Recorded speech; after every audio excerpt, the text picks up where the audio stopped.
solve volume automatically going up and down or jumps in Windows 11.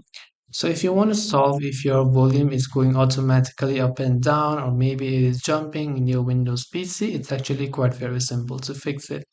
Now to fix it, what you can obviously try to do is you can simply try to open up your settings. From settings, what you have to do is simply go to this option here known as system, then go to sound. Now from sound, first of all, you can also try to test by just clicking on this little option here, but you can scroll down under advanced and select troubleshoot common sound problems. Now, since we're having with output because in the hearing, we will select output devices. And from here, it will open up a new prompt again over here and it will run a couple of checks and it will start troubleshooting if we have any issues related to sound.